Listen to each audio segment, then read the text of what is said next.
समय प्रधानमंत्री पीवी नरसिम्हा राव थे। हाँ, नरसिम्हा राव जी थे, बिल्कुल, बिल्कुल। अब आप पूछ रहे हैं तो जान ही लीजिए, सीधे वही थे, हाँ, वही नहीं, उनकी महामानव थे। भूमिका ज़रूर कहिए, क्योंकि उन्होंने जितना बड़ा काम किया उनको वो श्रेय नहीं दिया गया, उनके सबके साथ दुर्व्यवहार किया गया। तो हाँ, उनका वो बिल्कुल। योगदान बताइए कि उनके बिना नहीं टूट सकता था ये। नहीं, बिल्कुल उन्हीं का योगदान था, मैं तो मानता हूँ।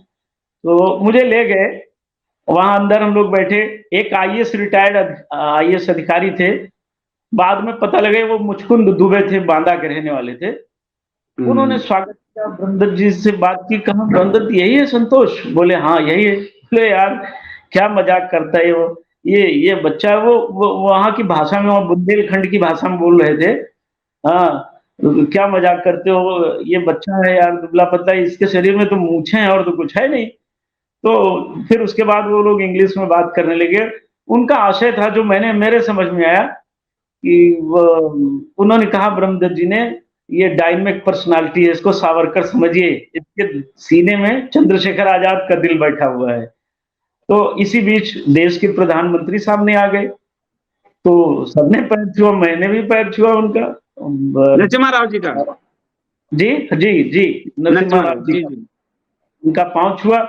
और 45 मिनट हम लोग करीब बैठे रहे। वहाँ जो दिल्ली का संस्कार है, पानी, चाय, और फिर उन्होंने मुझसे बात की, कहा कि ये बताओ क्या चाहिए तुम्हें? तो मैंने बताया कि 1000 तलवारें, 1000 त्रिशूल, 1000 गैती, 1000 सब्बल, 1000 हथौड़े, 500 मीटर रस्से।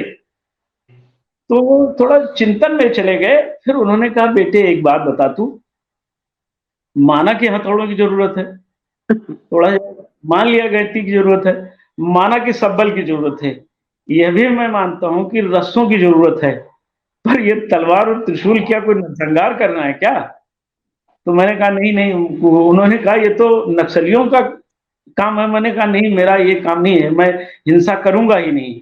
तो क्या करोगे? तो मैंने बताया कि मैं तलवारों से, हमारी टीम है, 5000 लोग हैं उसमें, आगे तलवारधारी रहेंगे, उसके पीछे त्रिशूलधारी रहेंगे, वो सबको डरा देंगे।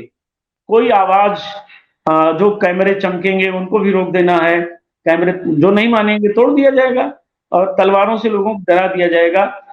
फिर नरसिम्हा राव जी ने क्या कहा जब आपने कहा कि तलवार से डराएंगे? फिर क्या कहा उन्होंने, प्रधानमंत्री जी ने? तो उन्होंने कहा ठीक है। वो फिर बहुत खुश हो गए जब मैंने ये योजना बताई कि सब्बल से नीचे काटेंगे और वो गैती से ऊपर वाले चोट करेंगे, उसकी लेयर मजबूत है तो उससे टूट जाएगी, फिर हथौड़े से बीच में चोट की जाएगी। ये योजना बताई, और तलवारों से किसी को, सबको खदेड़ देंगे, जैसे म्यान से तलवार निकालेंगे सब भाग जाएंगे, और त्रिशूलों से कैमरे तोड़ दिए जाएंगे। कोई भी बात 5 घंटे, उन्होंने कहा 5 घंटे में सारा काम आप कर लीजिएगा, 5 घंटे का समय रहेगा। इस 5 घंटे में जो आप कर ले जाएंगे वही आपका है, जो छूट जाएगा वो आपका नहीं रहेगा। मतलब तो नरसिम्हा राव जी ने 5 घंटे का समय दिया था? जी, एक्यूरेट। उन्होंने कहा कि 5 घंटे का समय है। तो फिर उसके बाद उन्होंने, वो जो उनके सहयोगी थे उनको इशारा किया, वो एक लिफाफा मेरे पास लाए और उन्होंने दे दिया। मैंने उसको संभाल के रख लिया, और फिर उन्होंने कहा कि जब कोई जरूरत और पड़ती है तो अपना नाम बताइएगा, मैं एसडीए बोल रहा हूँ। उन्होंने एक नंबर दे दिया, वो पीएनटी नंबर था 011। फिर आगे वो नंबर बाद में सीबीआई वाले उठा ले गए मेरी डायरी, तो वो नंबर हमने डायरी में लिख लिया था। उन्होंने एक कागज में लिख कर दिया था।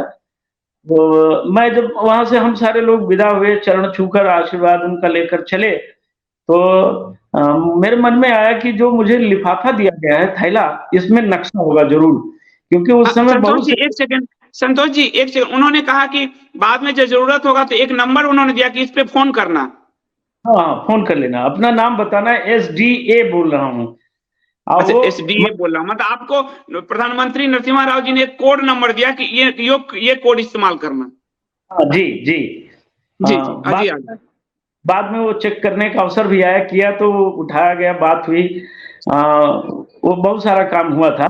तो रास्ते में मैं यही सोचता हुआ आ रहा था कि ये जो मुझे लिफाफा दिया गया है, मैं संकोच में खोल नहीं रहा था, पर ये सोच रहा था कि लिफाफे में कोई नक्शा होगा, क्योंकि उन दिनों जो लोग मिलते थे वो मुझे नक्शा जरूर पकड़ा देते थे।